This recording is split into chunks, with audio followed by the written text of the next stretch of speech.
Hello friends, ফিরে এসেছি ইটাচনা রাজবাড়ির পার্ট 2 নিয়ে।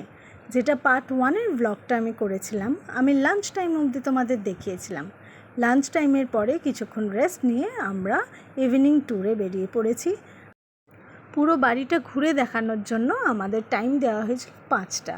তো আমরা টাইম অনুযায়ী 5টাতেই সবাই এসে পড়েছিলাম আর ওয়েট করছিলাম আমাদের গাইডের জন্য, যিনি আমাদের পুরো বাড়িটা ঘুরে দেখাবেন। ততক্ষণ আমরা চলে এসেছি, এটা হচ্ছে ঠাকুরদালানের সামনে আমরা এসেছি, আর এটা হচ্ছে দেবোত্তর মহল। বিশাল বড় উঠোন, মধ্যেখানটা খুব সুন্দর আলপনা কাটা।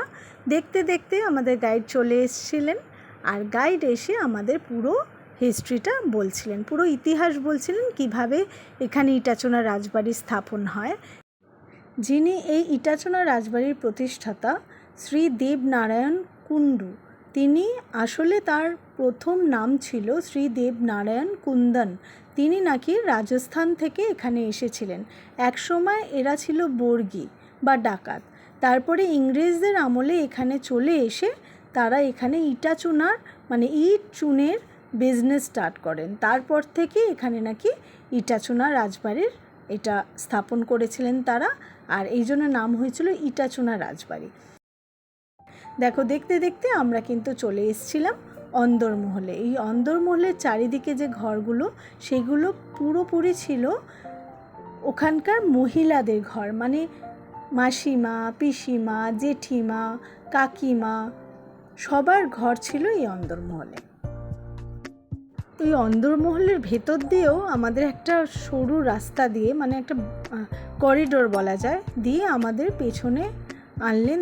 দেখো তোমরা, বিশাল বড় বাগান একটা, এখনও পর্যন্ত যথেষ্ট ওয়েল মেনটেন ওনারা করে রেখেছেন। আর এত সুন্দর সুন্দর গাছ, এত সুন্দরভাবে সাজানো, একটা ছোট্ট এই পুলের মতন, খুব সুন্দর। তো আমাদের এই বাগানের এখান দিয়ে ঘুরিয়ে ওনারা নিয়ে গেলেন যেখানে চা খাওয়া হয়, স্ন্যাক্স খাওয়ার ব্যবস্থা, সেই জায়গাটা আমাদের দেখালেন। আর যিনি গাইড ছিলেন, তিনি এত সুন্দর আমাদের হিস্ট্রিটা বলছিলেন, ইতিহাসটা বলছিলেন, যে ভীষণ সুন্দর লাগছিল শুনতে, খুব ইন্টারেস্ট পাচ্ছিলাম আমরা।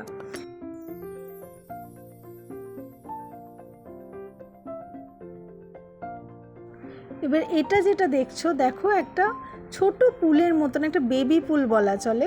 এখানে ব্যবস্থা ওনারা করেছেন, এখানে বসে তোমরা চাইলে জল ওনারা ছেড়ে দেবেন, ওখানে পা ডুবিয়ে গরমকালে বসে তোমরা চা স্ন্যাক্স সব খেতে পারো। দেখতে দেখতে আমাদের কিন্তু পেছন দিকে নিয়ে চলে এসেছিলেন, পুরো ইউটার্ন হয়ে গিয়ে আমরা পেছন দিকে বাড়ির এলাম। বাড়ির পেছন দিকটা সেই তোমাদের প্রথম ব্লগে আমি দেখিয়েছিলাম, একটা লোহার সিঁড়ি যেটা নেমে যাচ্ছে নিচে, এইখানে সেই সিঁড়িটা নেমেছে।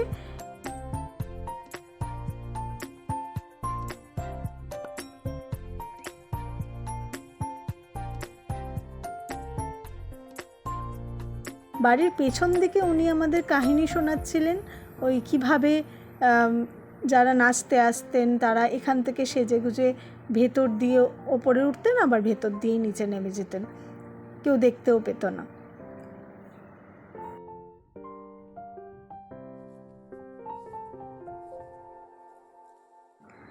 বাড়িটা ঘুরতে ঘুরতে বেশ অনেকক্ষণ সময় কিন্তু কেটে গেছিল, আর মশার কামড়ও কিন্তু বড্ড খাচ্ছিলাম। আচ্ছা, এই দেখো, এখানে একটা আমাদের দেখালো ধান ভাঙার যে মেশিনটা, সেটা এখনও রাখা রয়েছে। তারপরেই চলে এলাম একটা বড় পুকুর, একটা ঝিলই বলা চলে, ছোটোখাটো ঝিল। তখন সবে সূর্য ডুবছে, আর ওপারে রয়েছে একটা ছোট নৌকো মতন, প্যাডেল বোটের মতন ওনারা করে রেখেছেন, যাতে এখানে চাইলে ট্যুরিস্টরা বোটিংও করতে পারেন। এটা হচ্ছে সম্পূর্ণ বাড়ির পেছন দিক, নিজস্ব বাঁধানো ঘাট, এখানে মহিলারা চান করতে আসতেন।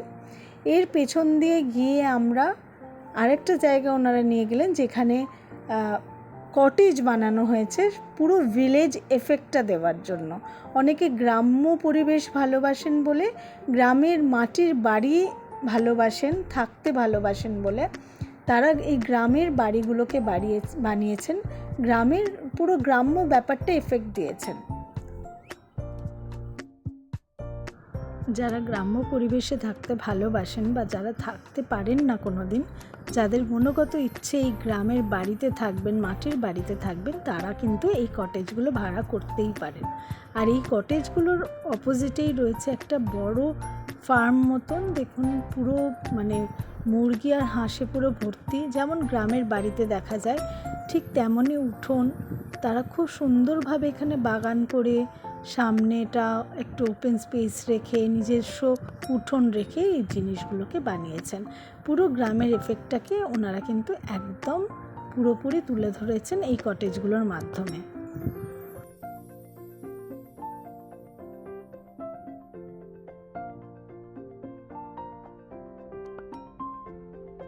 আমাদের যিনি গাইড ছিলেন উনি বোঝাচ্ছিলেন কিভাবে এটা মাটির বাড়ি না হওয়া সত্ত্বেও মাটির বাড়ির এফেক্ট দেওয়া হয়েছে, কিভাবে পুরো জিনিসটাকে সাজানো হয়েছে।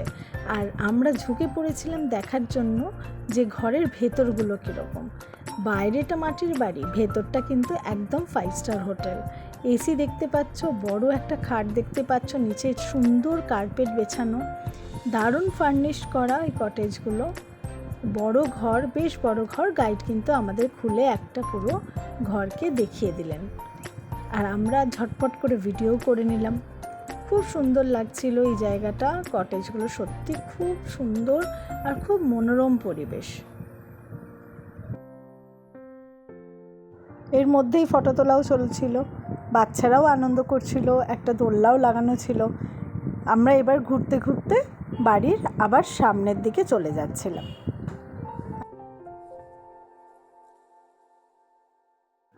বাড়ির পেছন দিয়ে ঘুরতে ঘুরতে তারপরে আমরা চলে এলাম দেবপ্রভা নামে এই বাড়িটির সামনে। এই একটা বড় একটা বাড়ি মতন করা আছে। এখানে দেব নারায়ণ এবং প্রভা দেবী দুজনের স্বামী স্ত্রীর কিছু স্মৃতি এখানে তারা করে রেখেছেন। আর এই দিকের পার্টে যে মালিক তিনি থাকেন, তো এই জায়গাটাতে বসিয়ে আমাদের উনি সেটা দেখাচ্ছিলেন। খুব সুন্দর বাগানে ঘেরা পরিবেশ, এত মনোরম পরিবেশ, মানে ওখানে একদিনের জন্য গেলে মন ভালো হবেই। আমরা তো ঘুরে ঘুরে আমাদের পা ব্যথা হয়ে যাচ্ছিলো। অলরেডি 1 ঘন্টা হয়ে গেছে তখন আমাদের ঘুরতে ঘুরতে, সন্ধে হয়ে এসছে। তো আমাদের গাইড তাড়াতাড়ি বললেন যে এরপরে যদি ছাদে আমরা এই দিনের আলো থাকতে না যেতে পারি তাহলে কিন্তু আর সেই ভিউটাই দেখা হবে না, বা পুরো ছাদটাই কিন্তু ঘুরে আমরা দেখাতে পারবো না। আপনারা তাড়াতাড়ি পা চালান, তাড়াতাড়ি আসুন। আমরা তো যেখানেই সবাই যাচ্ছি একটু করে দাঁড়িয়ে যাচ্ছি। এত সুন্দর সুন্দর জায়গা, এত সুন্দর পরিবেশটা। আমরা আবার দেখো পুরো ভেতর দিক দিয়ে গিয়ে যেখান দিয়ে ঢুকেছিলাম সেখানে আবার বেরিয়ে এলাম। এবার যাব আমরা ছাদে।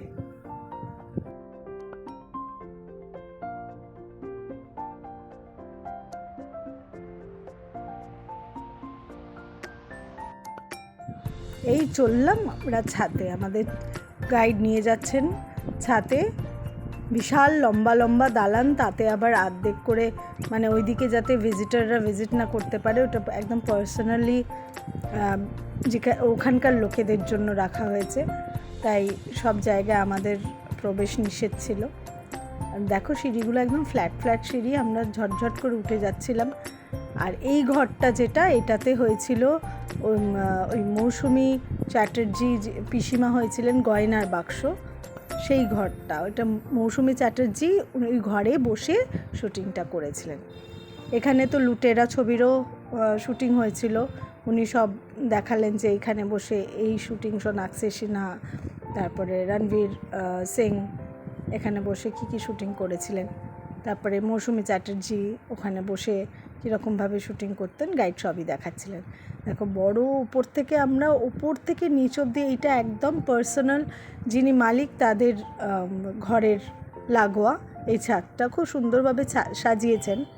আর এই ওপরটা হচ্ছে আমাদের ঘুরতে নিয়েছেন একদম ওপরের ছাদটা, বিশাল বড় ছাদ, দেখেই তোমরা বুঝতে পারছো। আর তখন সূর্য একদম মানে ডুবে গেছে প্রায়, কিন্তু তখনও দিনের আলোটা রয়েছে।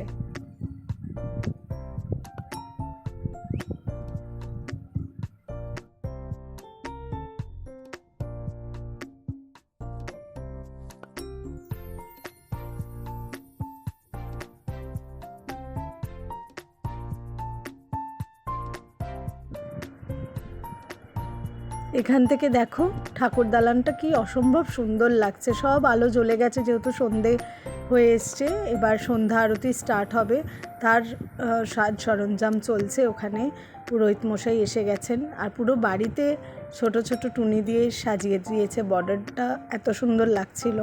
আর সবাই এখানে ওপরে উঠে যে যার মতন সেলফি তুলছিল, যে যার মতন ফটো তুলছিল, ব্লগও অনেকে করছিলেন। এবার আমরা চলে গেলাম আরও একটা টপ ছাদে। তো এই ছাদে কোনো রেলিং নেই, তাই খুব সাবধানে উঠতে হচ্ছিল। এই ছাদটায় উঠলে আরও ওপর থেকে পুরো অনেকটা বড় এরিয়াটা দেখা যায়। আমরাও সাবধানে উঠে পড়লাম ছাদটায় তো উঠতেই হতো, কারণ আশেপাশে এরিয়াটা ঘুরে মানে পুরোটা দেখা যাচ্ছিল ওখান থেকে।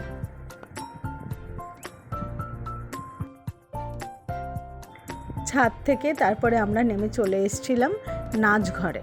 এটা একটা অসাধারণ দেখার জিনিস। এই নাচঘরটা বিশাল বড়। এটাই ছিল আমাদের ট্যুরের লাস্ট ভিজিট এরিয়া। এত বড় ঘর, এত সুন্দরভাবে সাজানো, সব পুরনো ফার্নিচারগুলো রাখা। আর কিভাবে মানে এখানে আমাদের ভিজিটার মানে যিনি গাইড, তিনি এত সুন্দরভাবে লাস্টে একটু যাত্রা করে দেখিয়েছিলেন যে কিভাবে এখানকার মানে একটা রাজবাড়ির মধ্যে কিভাবে কি ঘটনা ঘটেছিল সেই সব। এই দেখো বড় চেস বোর্ড, বড় বড় ঘুঁটি, একটা পালকি রাখা, মানে সব সুন্দরভাবে একটা মিউজিয়ামের মতন সাজানো।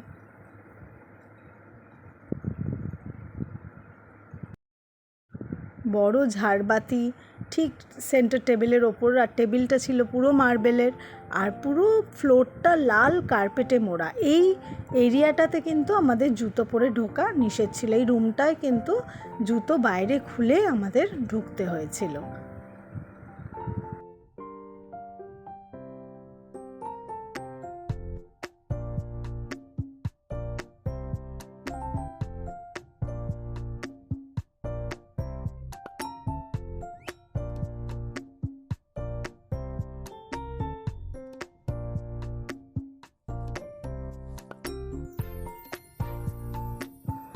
আমরা এই গাইডের যাত্রা শুনতে শুনতে এতটাই মুগ্ধ হয়ে গেছিলাম যে মনে হচ্ছিল সত্যি আমরা নাটক দেখছি। উনি এত সুন্দরভাবে বোঝাচ্ছিলেন, এত সুন্দর যাত্রা করে দেখাচ্ছিলেন যে আমরা সবাই মোহিত হয়ে গেছিলাম। এইভাবে আমাদের আজকের দিনের ট্যুরটা ওখানেই শেষ হলো। নিয়ে আমাদের বলা হলো যে নিচে সন্ধ্যা আরতি শুরু হয়ে গেছে, নিচে সন্ধ্যা আরতি গিয়ে দেখতে। তো আমরা সবাই মিলে তাড়াতাড়ি সন্ধ্যা আরতির জন্য চলে গেলাম ঠাকুর দালানে। দেখো এত সুন্দর লাগছিল সন্ধ্যের সময়টা, পুরো উঠোনটা এই আলোগুলো জ্বলছিল, ঠাকুর দালানটা জলজল করছিল। তার মধ্যেই শুরু হয়ে গেছিল সন্ধ্যা আরতি, আর আরতির সাথে চলছিল কিন্তু সেখানে কীর্তন। আমরা ওখানে সন্ধ্যা আরতি দেখে প্রসাদ খেয়ে, ওখানে এখনও ভোগ হয়, সেই ভোগের প্রসাদ খেয়ে আবার যে যার মতন রুমে সবাই ফিরে গেছিলাম। তাই বলছি বন্ধুরা, এই ইটাচোনা রাজবাড়িতে তোমরা কিন্তু অবশ্যই পারলে একবার না একবার ভিজিট করতেই পারো। যারা থাকতে চাও না তারা সারা দিনের জন্য এখানে আসতে পারো। খুব ভালো লাগবে, খুব সুন্দর একটি জায়গা আশেপাশে ঘোরার জন্য। আর কিছু ইনফরমেশন তোমরা চেয়েছিলে, সেগুলো হচ্ছে রুম রেন্ট। এখানে তোমরা 2500 থেকে স্টার্টিং রুম রেন্ট পেয়ে যাচ্ছ। আর আলাকাটও আছে, মিলের সিস্টেমও আছে।